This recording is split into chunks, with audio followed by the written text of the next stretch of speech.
نحمدہ ونصلی علی رسولہ الکریم اما بعد۔ معزز ناظرین کرام، آج قرآن پاک کا پہلا پارہ الف لام میم کا 13 نکاتی خلاصہ قرآن پاک آپ کے سامنے پیش کرنے کی سعادت حاصل کر رہا ہوں۔ اللہ تعالیٰ سے دعا ہے اللہ تعالیٰ ہمیں قرآن پاک کے مضامین کو، تفسیر کو، نکات کو اور اس میں جو اللہ تعالیٰ کی طرف سے برکات ہیں ان کو حاصل کرنے کی ماہ مقدس میں اللہ زیادہ سے زیادہ توفیق نصیب فرمائے۔ معزز ناظرین کرام، قرآن پاک کا پہلا پارہ جو ہے اس کا آغاز سورہ البقرہ سے ہو رہا ہے۔ سورۃ البقرہ، اس کے اندر 286 آیات ہیں اور یہ مدنی صورت ہے۔ بقرہ کا جو لفظی معنی ہوتا ہے وہ ہوتا ہے گائے، کیونکہ اس سورہ کے اندر گائے کا ایک واقعہ ہے، اس وجہ سے اس سورہ کا نام بقرہ، گائے والی سورت اس کا نام رکھ دیا گیا۔ کل کلمات اس سورت کے اندر 6121 ہیں اور کل حروف جو اس سورہ کے اندر ہیں وہ ہیں 25500 اس سورہ کے اندر کل حروف ہیں اور کوئی سجدہ اس سورہ کے اندر نہیں ہے۔ یہ تھا مختصر اس کا تعارف۔ اب اس سورہ کی فضیلت کے حوالہ سے 2 حدیثیں ملاحظہ فرمائیں۔ ان النبی صلی اللہ علیہ وسلم لا تجعلوا بیوتکم مقابر، لوگوں اپنے گھروں کو قبرستان نہ بناؤ۔ ان الشیطان ينفر من البیت الذی تقرأ فیہ سورۃ البقرہ، فرمایا کہ جن گھروں کے اندر سورہ بقرہ کی تلاوت کی جاتی ہے ان گھروں سے شیاطین بھاگ جاتے ہیں۔ صحیح مسلم شریف میں روایت ہے۔ دوسری اس سورہ کی فضیلت میں حدیث ملاحظہ فرمائیں، رسول معظم علیہ السلام نے فرمایا، لوگوں چمکنے والی، جگمگانے والی صورتوں کو کثرت سے پڑھا کرو، یعنی سورۃ البقرہ اور آل عمران، ان دونوں صورتوں کو زہراوین، چمکنے والی، دمکنے والی صورتیں قرار دیا گیا ہے۔ اور آپ نے فرمایا کہ قیامت کے دن یہ 2 صورتیں جو ہیں یہ بادل یا سائبان یا فرمایا کہ پرندوں کے غول، جھنڈ جس طرح چلتے ہیں، اسی طرح یہ اپنے پڑھنے والوں کی طرف سے مغفرت کرنے کے لیے اللہ کے ہاں آئیں گی، سفارش کریں گی، جھگڑا کریں گی۔ تو فرمایا کہ ان کا پڑھنا یہ باعث رحمت ہے اور ان کو چھوڑ دینا یہ باعث حسرت ہے، اور فرمایا کہ جادوگر اس کا مقابلہ نہیں کر سکتے۔ یہ روایت بھی صحیح مسلم شریف فضائل قرآن کے اندر یہ حدیث موجود ہے۔ یہ تو ہوگی فضیلت۔ اب یہ دیکھتے ہیں کہ اللہ تعالیٰ نے اس سورہ کے اندر کیا بیان کیا۔ یاد رکھیں، آغاز کے اندر اللہ تعالیٰ نے اس سورہ کے آغاز کے اندر اقسام انسانوں کی قسمیں بیان کی ہیں۔ سب سے پہلے جو انسان ہیں ان کے بارے میں فرمایا المؤمنین یؤمنون بالغیب، پہلی قسم کے جو انسان ہیں وہ مومنین ہیں، اور دوسری قسم کے جو انسان ہیں وہ منافقین ہیں، اور تیسری قسم کے جو لوگ ہیں وہ کافر ہیں۔ یہ پہلے ایک صفحے کے اندر یہ اللہ تعالیٰ نے تینوں قسم کے لوگ بیان کیے۔ سب سے پہلے مومنین کی صفات کیا ہیں اللہ نے قرآن میں بیان فرمائی ہے۔ فرمایا کہ الذین یؤمنون، مومنوں کی پہلی صفت یہ ہے کہ وہ ایمان بالغیب پر یقین رکھتے ہیں۔ ایمان بالغیب، اللہ کو نہیں دیکھا، رسول کو نہیں دیکھا، قیامت کو نہیں دیکھا، جنت جہنم نہیں دیکھا، بس انہوں نے رسول کی زبان سے قرآن سنا اور کہا منا و صدقنا، ہم نے سنا، سمعنا و اطعنا، ہم نے سنا اور ہم نے فرما برداری شروع کر دی۔ تو مومنین کی پہلی صفت اللہ نے یہ بیان کی ہے کہ ایمان بالغیب ان کے اندر کامل اور مکمل ہوتا ہے۔ اور ایمان والوں کی دوسری صفت اللہ تعالیٰ نے یہ بیان فرمائی ہے کہ یقیمون الصلاۃ، وہ اقامت صلاح کا اہتمام کرتے ہیں، ایمان والے نمازیں پڑھتے ہیں۔ اور تیسری صفت یہ بیان فرمائی وَمِمَّا رَزَقْنَاهُمْ يُنْفِقُونَ، انفاق، اللہ کے راستے میں خرچ کرتے ہیں یہ۔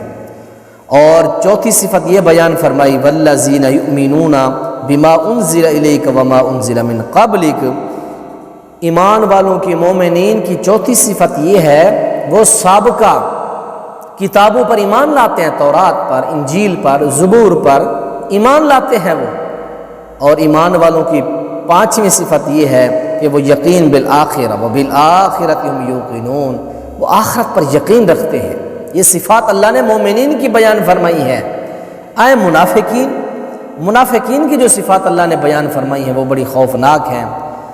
جھوٹ، دھوکہ، عدم شعور، دلوں کی بیماریاں، فی قلوبہم مرض، منافقوں کے دل اللہ رسول کی نافرمانیوں سے بھرے ہوئے، شر انگیزیوں سے، مسلمانوں کو لڑانے میں، مسلمانوں کو اور دیگر قبائل کو لڑانے میں جو مدینہ کے منافقوں کا کردار ہے، وہ آپ سیرت کی کتابوں میں پڑھیں، ان کا جو کردار ہے خوفناک۔ فرمایا کہ یہ جھوٹے ہیں اور دھوکے باز اور قلبی بیماریاں، احکام الہی کا استہزاء۔ یہ کہتے تھے قالوا انا معکم انما نحن مستہزئون، ہم مسلمانوں سے تو مذاق کرتے ہیں، اے غیر مسلموں، کافروں، اصل میں ہم تمہارے ساتھ ہیں۔ احکام الہی کا استہزاء کرتے ہیں، فتنہ و فساد، جہالت اور تذبذب کے اندر، نہ کافروں کے ساتھ مخلص تھے، مذبذبین بین ذالک، نہ ادھر کے نہ ادھر کے، بین رہتے، نہ مسلمانوں کو کہتے ہم تمہارے اور دوسروں کو، غیر مسلموں کو کہتے ہم تمہارے، مذبذب رہتے، مذبذبین بین ذالک۔ اللہ نے کیا فرمایا؟ ان المنافقین فی الدرک الاسفل، یہ منافق جہنم کے سب سے نچلے طبقے کے اندر یہ جائیں گے۔ تو یہ اللہ تعالیٰ نے منافقین کی یہ بری خصلت اللہ نے بیان فرمائی ہے۔ آگے تیسرے طبقے کے لوگ تھے کافرین کے اللہ نے صفات یہ بیان فرمائی، فرمایا کہ یہ وہ لوگ ہیں، ان الذین کفروا سواء علیہم انذرتہم ام لم تنذرہم لا یؤمنون، ختم اللہ علی قلوبہم وعلی سمعہم، اللہ نے کافروں کے دلوں پر، کانوں پر اللہ نے مہریں لگا دی، وعلی ابصارہم غشاوہ، اور اللہ نے ان کی آنکھوں پر پردے لگا دیے۔ تو یہ تین قسم کے لوگ تھے، مومنین، منافقین اور کافرین۔ ان کی اپنی اپنی صفات میں نے جو تھی وہ آپ کے سامنے بیان کر دی ہیں۔ اس کے بعد ہے یہ اس صورت کا جو آغاز ہو رہا ہے وہ حروف مقطعات سے ہو رہا ہے، وما یعلم تأویلہ الا اللہ، حروف مقطعات کی جو وضاحت ہے، تفسیر اللہ جانتا ہے۔ تو یہ اعجاز ہے قرآن کا، یہ قرآن کا اعجاز ہے۔ اللہ نے یہ حروف لگا کر کہ اے لوگو تمہارا کلام بھی انہی حروف سے بنتا ہے اور اللہ کا کلام بھی انہی حروف سے ہے، لیکن آج تک تم قرآن جیسی ایک صورت بھی بنا کے نہیں لا سکے۔ یہ قرآن کا اعجاز ہے، قرآن نے عاجز کر دیا ہے، قرآن نے تمام مذہب باطلہ کو نیچا کر دیا ہے کہ تمہارے اندر اگر صداقت و سچائی والی کوئی بات ہے لے آؤ، فاتوا بمثلہ ان کنتم صادقین، اگر تم صادق اور سچے ہو لاؤ اس قرآن جیسا کوئی ایک قرآن، کوئی ایک آیت، کوئی ایک سورت لا کر دکھاؤ۔ قل لئن اجتمعت الانس والجن، انس و جن مل جاؤ لیکن تم نہیں لا سکتے۔ یہ قرآن کا اعجاز۔ حروف مقطعات یہ صرف چیلنج کے طور پر ہوتے ہیں۔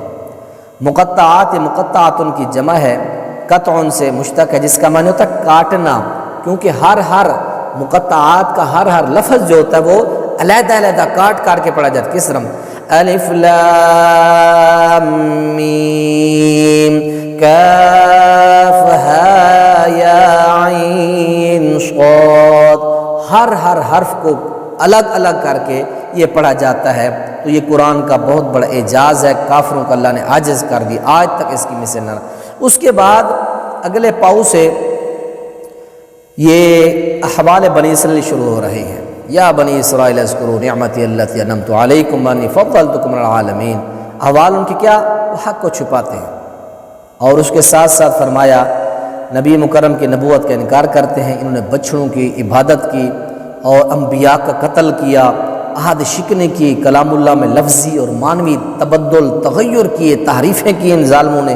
ان کے دلوں کے اندر نبی پاک کے لیے، امت محمدیہ کے لیے بغض، اناد اس لیے تھا کہ حضرت اسحاق سے آخری نبی کیوں نہیں آئے۔ حسد، بغض ان کے اندر بہت تھا، اور اس کے ساتھ برے اعمال کرتے اور کہتے تھے ہم یہود و نصارہ اللہ کے محبوب ہیں۔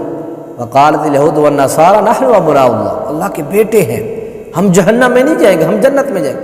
تمام یہ نافرمانیاں ان کے اندر پائی جاتی، اس کے باوجود دھڑلے سے کہہ رہے ہم جنتی ہوں گے، ہم اللہ کے، نعوذ باللہ، یہ سارے احوال بیان کیے۔